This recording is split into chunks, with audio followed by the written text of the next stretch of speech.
there, YouTube! Welcome on back to Artichoke Dip. My name is Rob, solo tabletop gamer, and this is the third video in the series of my solo RPG, and I'm very happy that you guys are enjoying this. So I've listened to a lot of your suggestions, your comments, and even, well, my wife, referred to as Mrs. Artichoke, gave me a few suggestions as she was watching my videos during this time that we're in, and I decided to change things up a bit. So what really helps me making content you guys want to see is if you like the video, click the like button. This tells me if you like it, and if you are new to the channel and this is the first time you're watching this video, first thing you want to do is click the subscribe button and then click the bell icon. Every time I upload a brand new video, you'll get notified of it so you won't miss one. But if you're just coming in on this video, you're going to want to go back to the first video called How I Created My Own RPG System and watch that and then the episodes to be able to understand what's going on here. Although it's not necessary, you can just sit back and enjoy the video and watch how the game unfolds and rolls out. But it's at that point that Corporal Clegg, Sergeant Winters, and Hannah Smith were making their way back to the Safe Haven compound. Let's see how things turn out for them there. Corporal Clegg, with the wound that he sustained at the arrow in his abdomen, he's lost quite a bit of blood. And he is fading fairly quickly, trying to keep his conscious, and he feels the strength and his life force, if you will, beginning to drift away from him. As he can see through his vision that is getting darker and darker, the compound is coming into focus, and he feels a bit more relieved. It's at that time his focus begins to darken. Corporal Clegg's body begins to become heavier and heavier and heavier. It's at that point Hannah Smith looks over and notices he is unconscious and screams to Sergeant Winters, "Hurry! Hurry up! Let's go! Let's go! Let's go! We're losing him!" As they're moving closer to the compound, let me do this. Let me roll a wisdom score. So I'm going to roll for Sergeant Winters first. And actually I'm going to use his intelligence. No, I'm going to use wisdom instead. Oh, wrong die.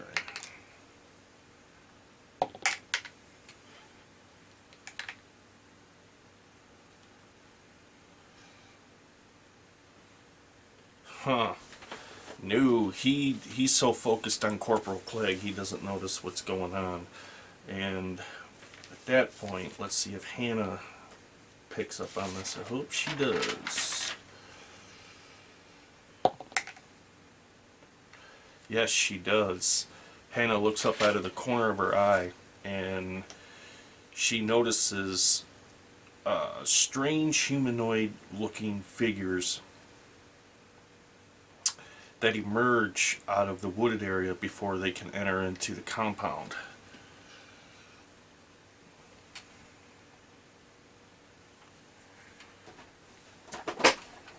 So let's see what the description of these things are.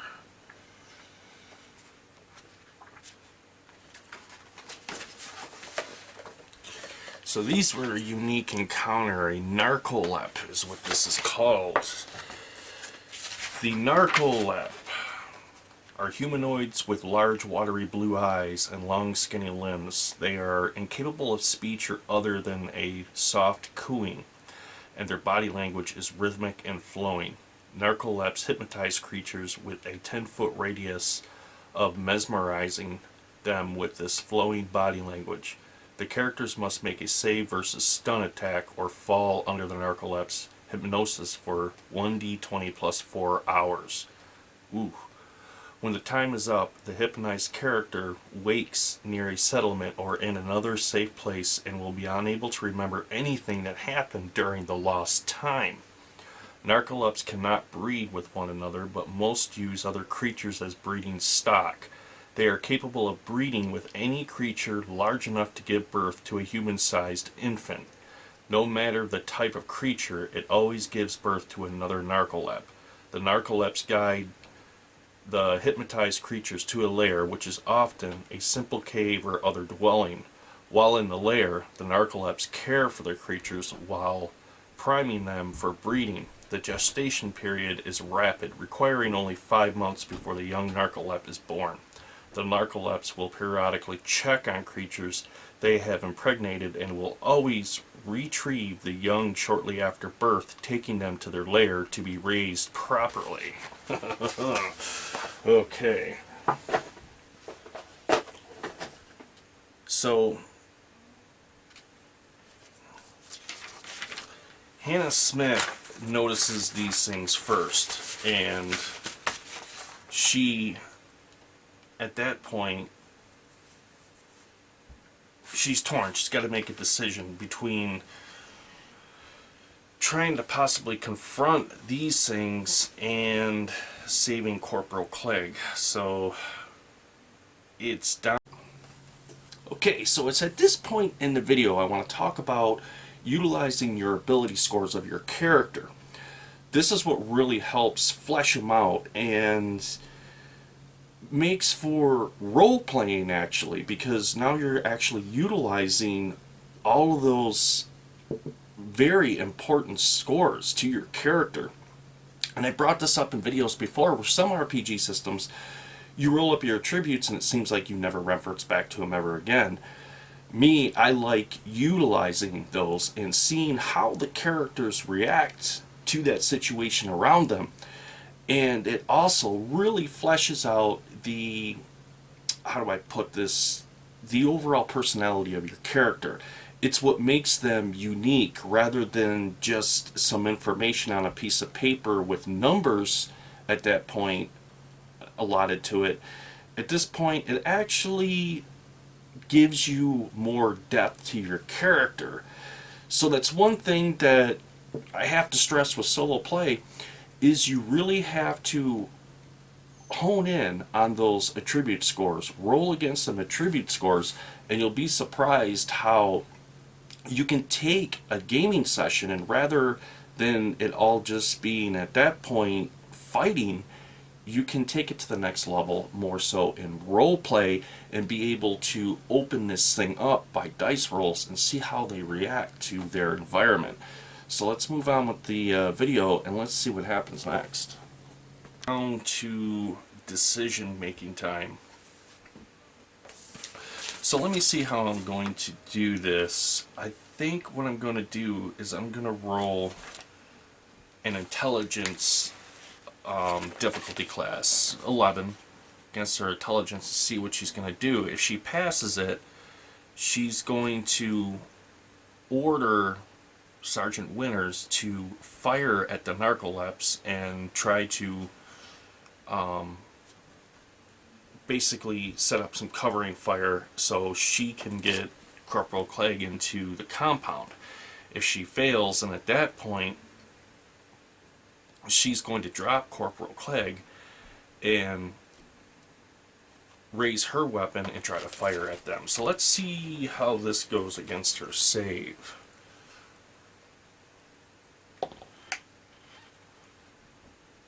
Okay, she rolled an 11 right on the money.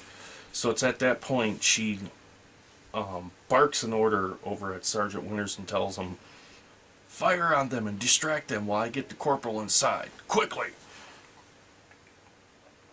She at that point, with all the strength that she can, now I'm going to have to roll for this DC 11, see if she was able to move the corporal efficiently enough physically and try to make it to the bunker there. Wow, surprisingly enough, her adrenaline is just blazing. She's got superhuman strength at this point. She grabs him and like a sack of potatoes, hoofs it over her shoulder, and begins to walk very weighted down. Her legs are bowing from the weight, and then she kind of gets her dexterity up, and at that point hastens her step a little bit closer towards the compound, while Sergeant Winters at this point raises his weapon and begins to sight in on these narcolepts. So let's see how this is going to work for him. This ought to be rather interesting.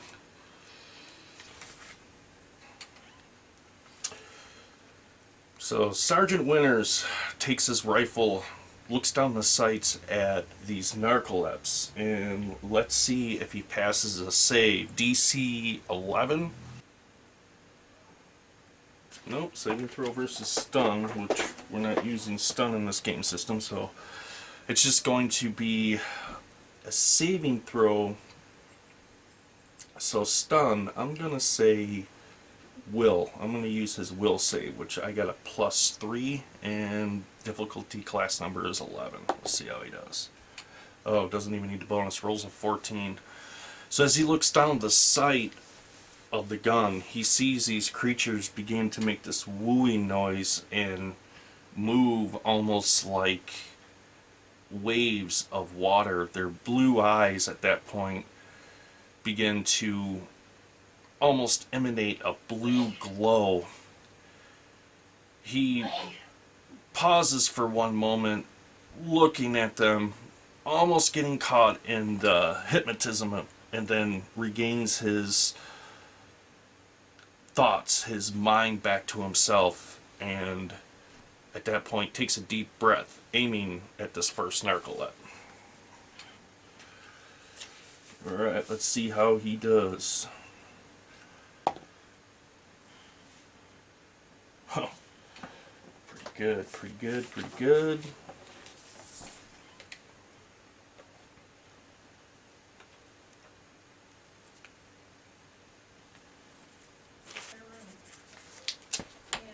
Okay, so he aims directly between the eyes of this thing, getting ready to put it down. Pulls the trigger.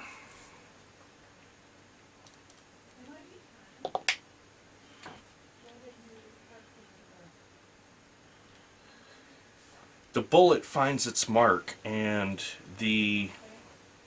when it hits the creature, it seems like its rhythmic movement is frozen for a second, as if it's stunned, and slowly begins to, at that point, pick up with like a pulse type rhythm, with this one matching it once again.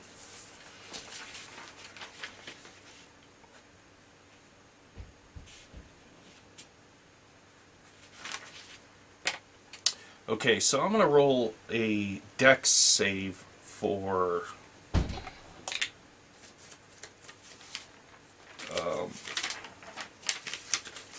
Hannah over here and see how she does with that. So let's see here.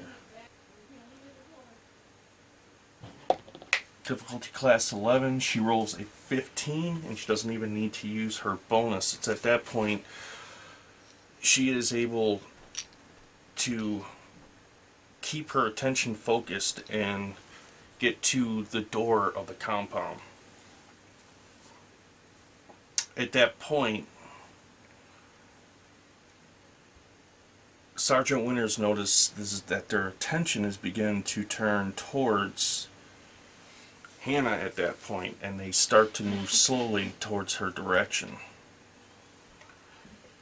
At that point, he's going to take another shot at them.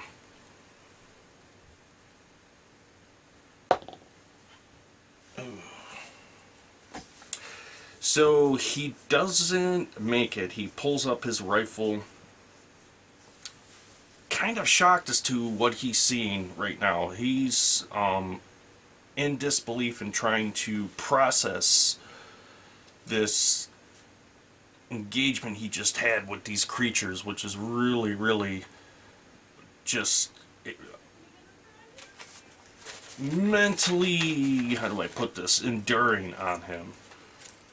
Let me that point, roll a sanity check and see how much sanity he loses, if any. Once again, DC 11, and let's see if he makes it. Oh, he does not. He loses 5 more points of sanity. Ooh.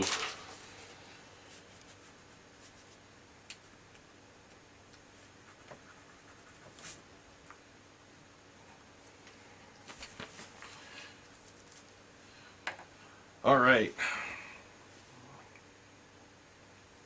As Hannah gets down towards the entrance of the compound in here, she's greeted by other soldiers that aren't part of her division of the 33rd Airborne. They are part of the United Kingdom of America militia, which operates in here, which is an army formed by the Safe Haven compound underneath the authority of the Army of the 33rd Airborne Division. And they, at that point, reach out to help Hannah with Corporal Clegg. When they get Corporal Clegg off of Hannah's shoulder, at that point, he's just like a big sack of potatoes, just almost lifeless. And I am going to have to roll a difficulty class on this to see.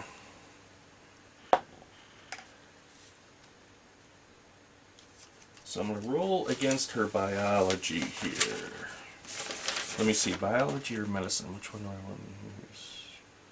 Medicine, definitely medicine, okay. So she notices right away that he has a severe abdominal artery bleed, and she at that point knows if she doesn't do something quickly right now at this moment that he could die. Inside the building, as he's ready to just collapse at that point onto the floor, she plunges her fists into the wound, locating the artery and pinching it as hard as she can, trying to save what little blood is left of Corporal Clegg, and screams out, "I need help over here." It's at that point the personnel in this area scramble to the aid of Corporal Clegg and Hannah. Meanwhile, outside, these things are beginning to move towards the compound. Sergeant Winters realizes he's behind in the game, and Hannah and Corporal Clegg are already gone, and he begins to hasten his step closely towards them, putting another magazine into his rifle, cracking it, and raising it up to take another shot at him. Alright. Man, he's just not doing good. As he screams out in rage and just pow, pow, pow, pow, rapidly shooting his rifle, he's just jarred, scared. He doesn't know what to do, and his adrenaline is just surging. These narcolepts seem to be pretty much unfazed by him, and just keeps moving in a direction towards the compound. As he gets even closer, he hears the sound of machine gun fire coming from the compound corridor itself, and he can see the rhythmic movements of these things have stopped as bullets are riddling through him, and he hears a familiar voice. Okay, it's at this point within the story I want to talk about NPCs and incorporating NPCs into your solo RPG.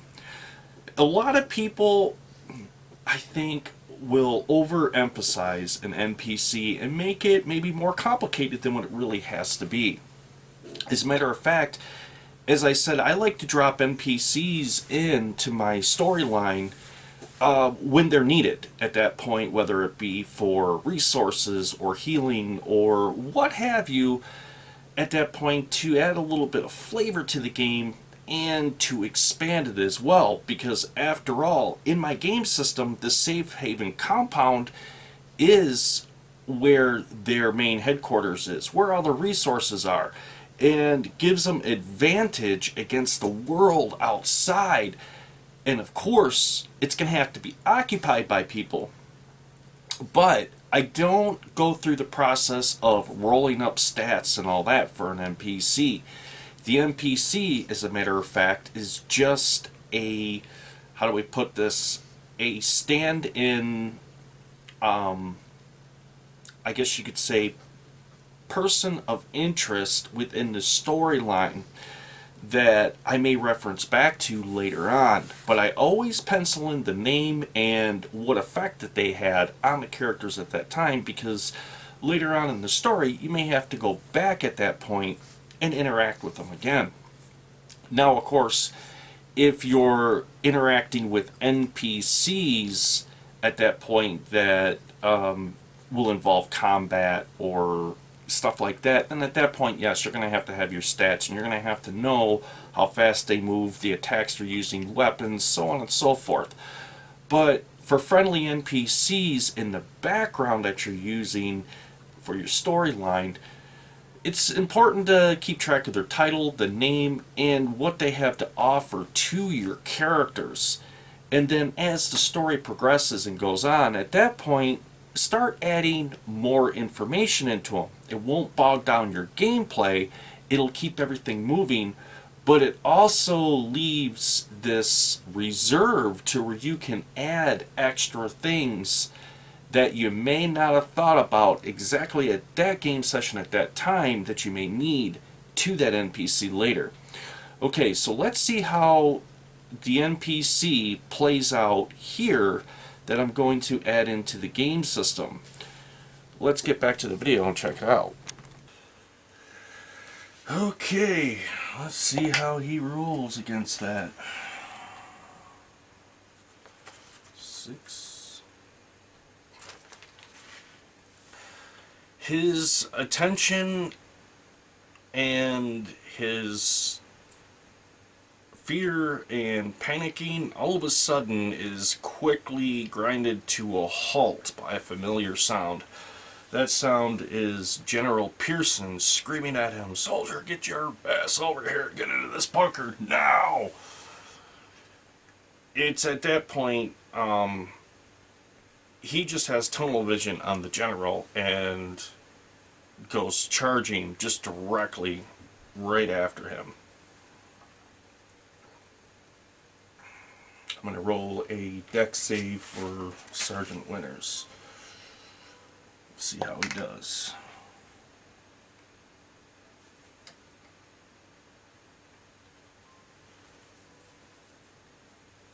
So as he gets closer to the compound and trying to dodge fire, at that point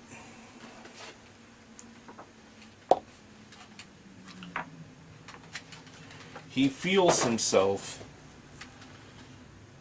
fall off balance, and in a split second he notices his right leg has been held back. As he falls to his back, looking up, he sees the narcolepsy looking down at him. Its rhythmic motions are what you can only explain as very erratic, as they're moving around from the bullets just piercing into these things. And the narcolepsy looks down at Sergeant Winters and meets a gaze with him. Oh boy. Let's see how he does at this. Alright. It's time for a new 20-sider. That one has just been screwing me over and over and over. Sorry, after rolling it 5 times and getting a 5 every single time. That's better. Okay. So as he looks up, he meets the gaze of this creature, and now I have to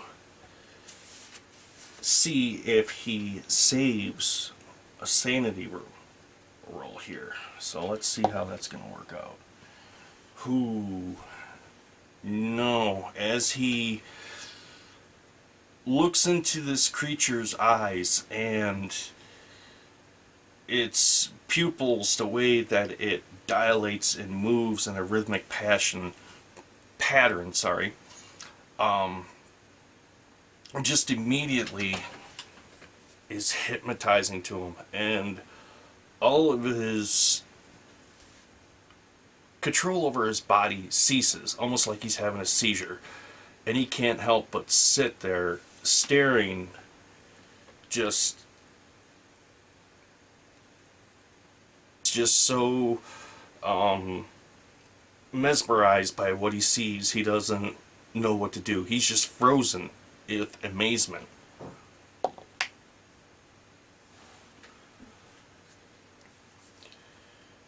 Luckily, with him without him knowing it, he is drug off back into the compound, and he's going to be out of it for a little while, as well as Corporal Clegg, which is going to take me into some other parts of this game and the Call of Cthulhu, the way it works, branching off into each individual character and what's going on there. So this ought to be rather interesting to see how this plays out. From the best they can tell, is in a great deal of shock, which reminds me, I have to roll. Let's see how many more sanity he lost. 1 sanity point, that's good.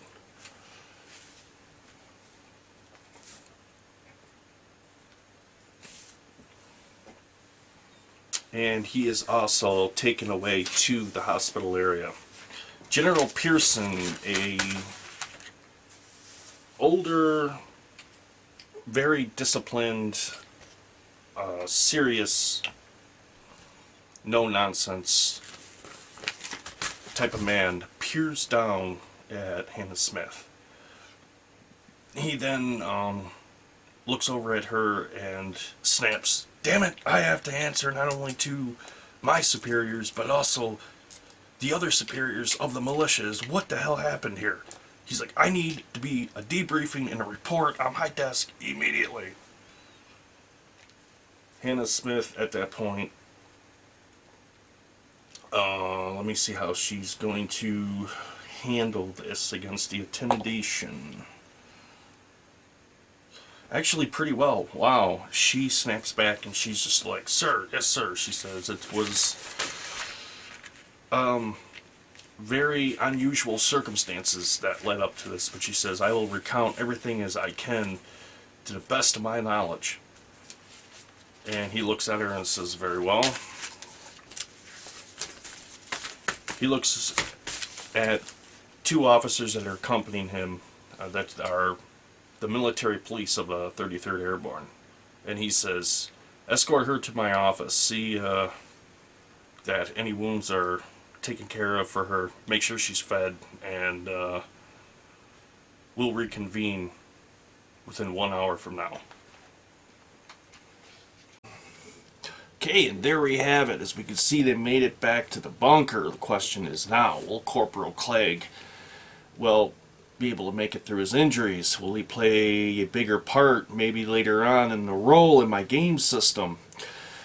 And 2, I want to re-emphasize the use of rolling against your attributes rather than just hack and slash in battle, but actually really focusing on those attributes and using them. And you can see, despite Hannah Smith, she had a leg injury from the first encounter from the arrow. That's why I had to roll a strength roll to see if she could handle picking up Corporal Clegg, and then a dexterity roll to see if she could keep that momentum going despite her injury. And as far as Sergeant Winters goes, we'll have to see. He's going to play a bigger role yet as things move forward. And of course, I've been doing a lot of game sessions, so I'm way further ahead. Yesterday, I had a great game session, and I don't want to spoil things too much right now, so I'm going to leave those well enough alone. But I can tell you in the next video, this is really where the Call of Cthulhu is going to come into play. And I really enjoy how these game systems have been melding together. Typically using the D20 system overall as my operating mechanic, I guess you could say, as the game system, but incorporating these different elements gives it different flavor and takes it to a whole new level. And of course, I can't forget Mutant Future as well. Some of the more interesting encounters and how they make the world just unique and interesting. So, if you liked the video, please click the like button, and if you have not subscribed, please click the subscribe button followed by the bell icon to get notified of my latest video uploads. And with that being said, my friends, game on. This is Artichoke Dip signing off.